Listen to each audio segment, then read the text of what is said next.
Une autre vidéo dans laquelle on va lire les commentaires ensemble, avoir des notes, en fait, des commentaires dessus. J'ai déjà publié une première vidéo dans laquelle on a lu ensemble les commentaires et vous avez beaucoup aimé. Donc je vais continuer en fait ce genre de vidéo. On va lire ensemble les commentaires, votre avis, à part les commentaires que je réponds par les vidéos courtes, mais on va mettre du temps à lire certains commentaires devant la caméra. Je pense que au travers de ces commentaires, on peut parler de beaucoup de sujets utiles. Restez avec moi, on va lire beaucoup de commentaires ensemble.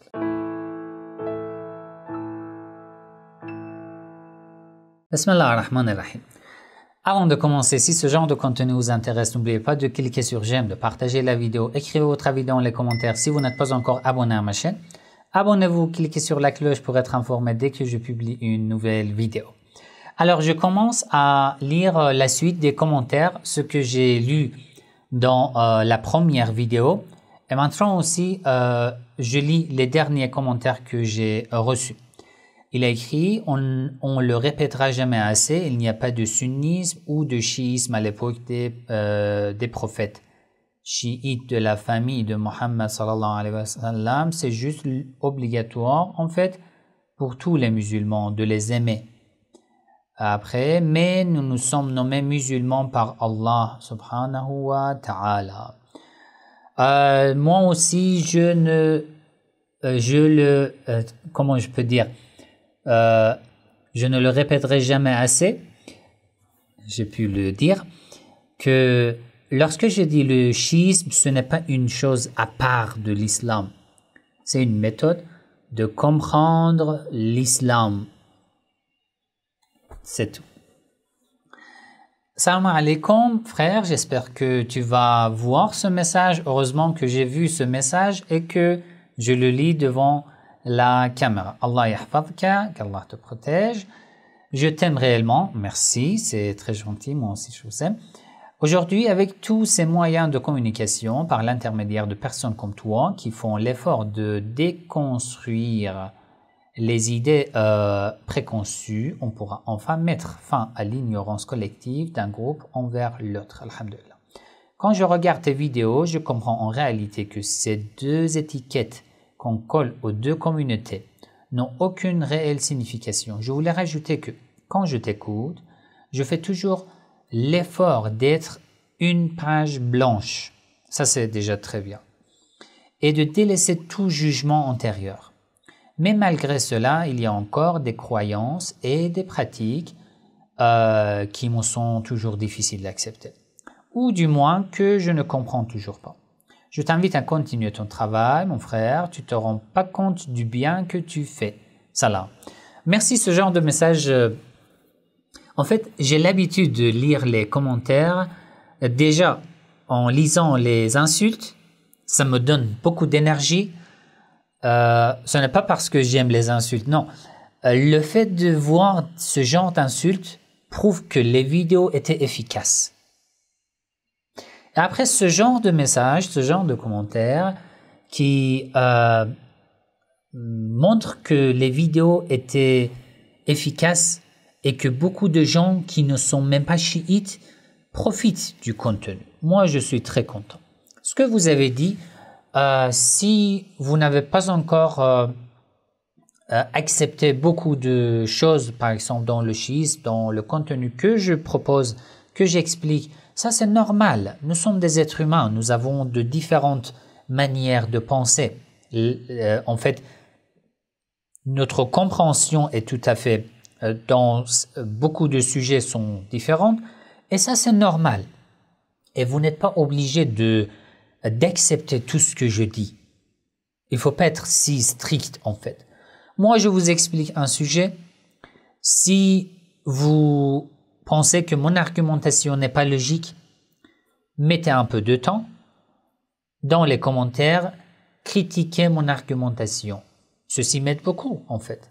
J'apprends beaucoup de choses en lisant vos commentaires. D'accord? Et vos commentaires, vos critiques aident la chaîne et m'aident à améliorer la qualité du contenu des vidéos. Et parfois, je révise, je relis le contenu, Je vois que le contenu ne répond pas à plusieurs questions. Je fais une deuxième vidéo. D'accord? Donc, déjà pour chaque vidéo, je mets beaucoup de temps. C'est comme moi, je le vois comme une recherche pour écrire un article. Je mets beaucoup de temps pour le contenu de chaque vidéo. Le résultat de mes recherches devient par exemple 50 pages, 100 pages, 200 pages, mais je le résume et j'en parle pendant 15 minutes ou 20 minutes ou 30 minutes. D'accord? Si vous avez des critiques, vous n'avez pas compris un passage, vous avez des idées à proposer, pourquoi pas? Écrivez dans les commentaires, ceci m'aide beaucoup. Après, il dit au-dessous de cette vidéo prière de la femme sans voile. Les hadiths rapportés ne sont pas sacrés et rarement crédibles. Seuls les versets coraniques le sont. Ça aussi, je reçois ce genre de commentaires de la part de ceux qui disent que seul le Coran. Et d'autres disent que le Coran est tout à fait falsifié, seul le hadith. Subhanallah. Le Coran, sans la tradition du prophète, on ne peut pas en comprendre assez. La tradition du prophète, sans le Coran, il y a beaucoup de hadiths inauthentiques qui peuvent nous égarer. Les deux ensemble, ça c'est plus logique. Le Coran ne parle pas de beaucoup de détails. D'accord? Il faut prendre les deux. Bien sûr, dans le hadith, il faut beaucoup d'analyse. Et dans le Coran aussi, il faut beaucoup d'analyse. Lorsque tu lis le Coran, chaque verset, tu peux l'interpréter avec de différentes manières. Ceux qui croient qu'Allah a un corps matériel se basent sur le Coran. Ceux qui croient qu'Allah n'a pas de corps, comme les chiites, se basent sur le Coran. Ceux qui croient qu'Allah a une main se basent sur le Coran. Ceux qui croient qu'Allah n'a pas de limite, n'est pas composé, se basent sur le Coran. Ceux qui croient qu'Allah est visible avec nos propres yeux se basent sur le Coran. Et ceux qui croient que Allah est invisible, comme les chiites, se basent sur le Coran. Ceci prouve que même le Coran aussi a besoin de beaucoup d'interprétation, beaucoup d'analyse. D'accord? Donc, je ne suis pas trop d'accord avec vous. Il dit l'Iran est un pays musulman où ne pas porter le voile est puni. Mais à côté de la transidentité est autorisée. Comment ça se fait qu'ils ont légalisé ça? Moi, je ne suis pas en fait ni gouverneur, ni un directeur dans un département, dans le gouvernement, ni dans le parlement de l'Iran. Moi, je ne fais que étudier, que faire des recherches. Il faut demander à ceux qui ont fait cette loi, d'accord? Concernant la transsexualité, j'ai déjà fait une vidéo dans mes lives de questions-réponses. Vous pouvez faire une petite recherche et aller trouver l'avis des savants à ce sujet. J'en ai parlé, d'accord? Concernant la vidéo fornication, mariage temporaire, il dit les sunnites le pratiquaient en temps de guerre pour soulager les guerriers avant de mourir en combat. Les chiites, eux, le pratiquent tous les jours, ce qui cause des problèmes sociaux énormes. En Iran, les femmes se retrouvent divorcées 2 jours après et avortent en cachette. On retrouve des fœtus jusqu'à la fin. Les chiites iront toujours vers le mal. Je sais que les informations que vous avez prises sur l'Iran viennent des vidéos, des reportages qui se trouvent sur Internet. Moi, je vis en Iran. En Iran, parmi beaucoup de gens, le mariage temporaire est mal vu. Surtout ceux qui ne sont pas trop religieux, ils préfèrent avoir une relation libre, sans le cadre hors mariage, mais ne pas faire ni le mariage permanent, ni le mariage temporaire. D'accord? Donc le mariage temporaire, même en Iran, ils ne le pratiquent pas beaucoup. Mais vous avez raison. Vous voyez des médias, des vidéos, et vous pensez que l'Iran, tout le monde, ils se réveillent, ils font le mariage temporaire, ils ont une relation intime, la femme tombe enceinte, voilà, c'est fini. Non, c'est pas si sombre en fait en Iran, c'est pas comme ça. Mais concernant le mariage temporaire, j'ai assez parlé dans les vidéos courtes. Le mariage temporaire a beaucoup de règles lorsque la femme tombe enceinte. Concernant la durée, après le délai du mariage temporaire, il y a beaucoup de conditions. Ce que vous pensez, c'est que l'homme prend la main de la femme, ils font un rapport sexuel, c'est fini, la femme tombe enceinte, voilà, regardez, c'est l'islam des chiites. Non, il y a beaucoup de conditions. Et si vous voulez parler d'un sujet, au moins cherchez assez d'informations, renseignez-vous, puis vous pouvez en parler de manière plus claire, d'accord? Cette personne a écrit ici au-dessous de la vidéo être chiite et sunnite en même temps. Oui, c'est très fiable de croire qu'Ali a créé les univers. J'ai répété 1000 fois que d'après les chiites, Ali n'est pas le créateur. Allah est le créateur. Ali est le successeur du prophète Mohammed sallallahu alayhi wa sallam. Je sais que vous voyez les vidéos de certaines personnes réputées sur YouTube qui se prétendent chiites et vous dites que tous les chiites croient à ça. Mais non, c'est pas vrai. Et je vois que vous envoyez en fait beaucoup de commentaires sur ce genre de sujet et je vous ai plusieurs fois répondu. Mais si vous ne voulez pas accepter et continuer à dire ce que vous disiez déjà, moi je continue plus. D'accord? Après, ça ce sont des réponses à ce frère, d'accord?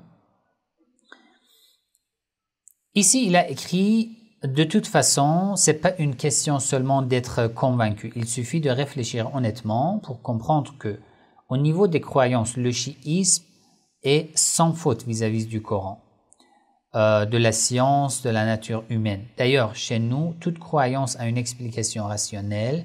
Chez les sunnites, beaucoup de croyances, surtout sur la justice, l'injustice ou le destin, c'est comme ça, un point. Voilà, jusqu'à la fin. En fait, non, en fait, il faut donner, il faut juger chaque personne en fonction de la situation dans laquelle il vit.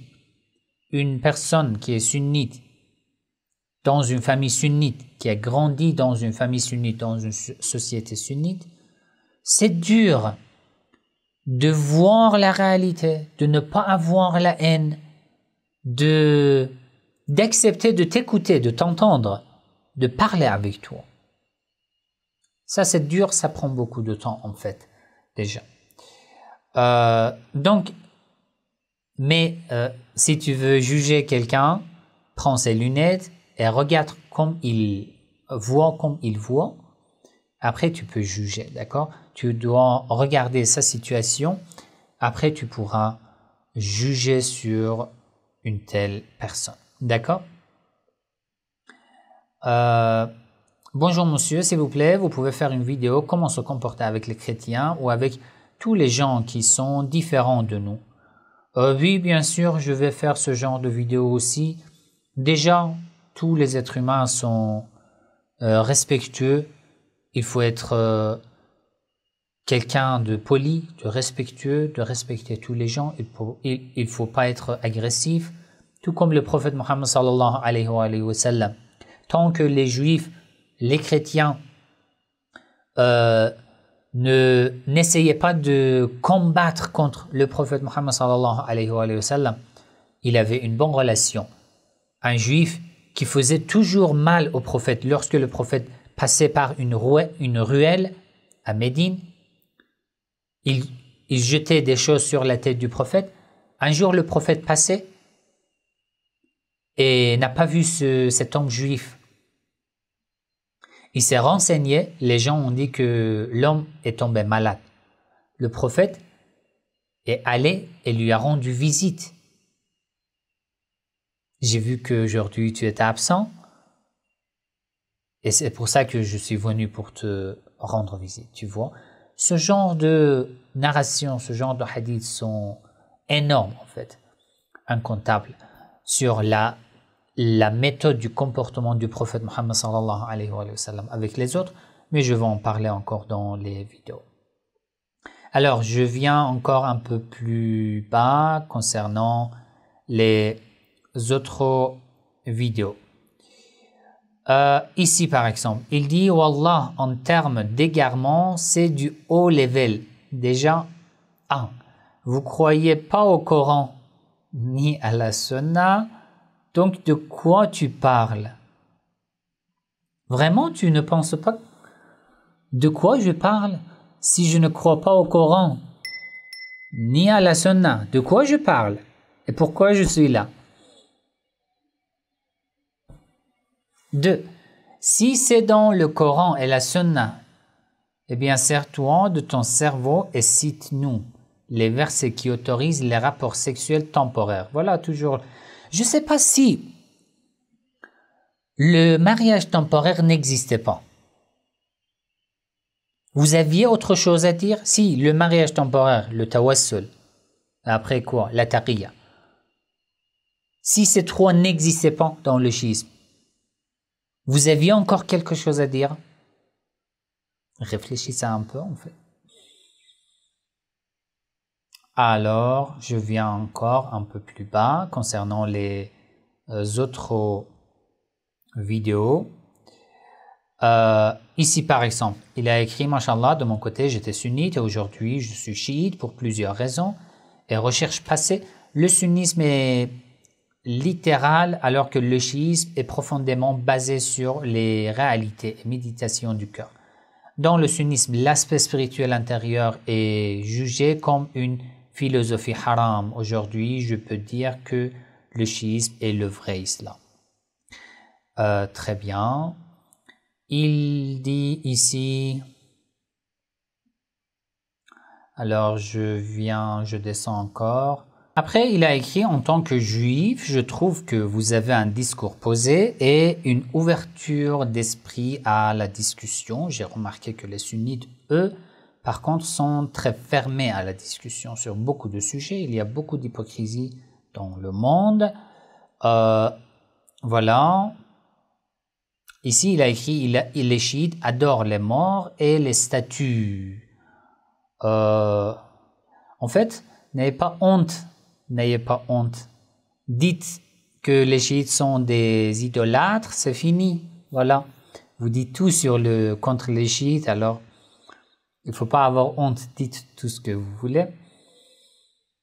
Voilà. Après, il a écrit « Qui croire cette guerre entre sunnites et chiites qui n'en finit pas? Débat d'hypocrite. Quel dommage. » D'accord. Tu ne crois ni au chiisme ni au sunnisme. En tous les cas, tu dois réfléchir. Tu dois choisir un chemin à poursuivre. Toujours la même question. Il y a toujours des points compliqués, des sujets compliqués, et c'est normal dans la religion. Tant que nous réfléchissons, nous méditons, nous raisonnons, nous argumentons, nous serons récompensés par Allah. D'accord? Il faut faire attention. Alors, il dit Salam Sayyid, selon l'islam, la terre est-elle ronde ou plate? L'islam n'a pas parlé de ce sujet. On n'est pas obligé d'aller chercher certains versets du Coran pour les appliquer sur certaines théories scientifiques. Il y a des versets du Coran par lesquels tu peux profiter et dire que la terre est ronde, par exemple. Parce que le Coran parle de mashariq et magharib. Il y a des versets aussi qui parlent de manière que tu peux les interpréter pour dire que le Coran dit que la terre est plate. Ce genre de sujet, Dans la religion, vraiment, je pense que ce genre de discussions sont inutiles dans la religion. Ça ne t'aide, ça ne te donne pas de grandes choses, ou ça ne t'aide pas dans la spiritualité, dans la pratique. Pourquoi suivre ce genre de sujet? Alors, voilà, encore, il y a beaucoup de commentaires. Je lis juste le dernier commentaire. On ne donne pas sa fille à un usurpateur et assassin. Ali ibn Abi Talib n'est pas un hypocrite pour faire plaisir aux menteurs. Alors, je ne sais pas, vous êtes chiite ou sunnite, peut-être vous êtes chiite. J'ai parlé du mariage de Omar ibn al-Khattab et Kulthum, la fille de l'imam Ali alayhi salam. J'ai dit que il y a trois hypothèses.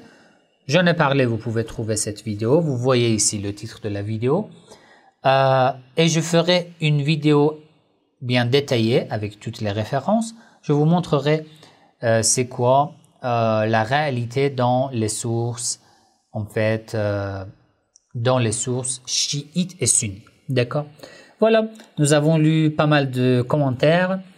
On va continuer en fait de temps en temps à lire certains de ces commentaires ensemble.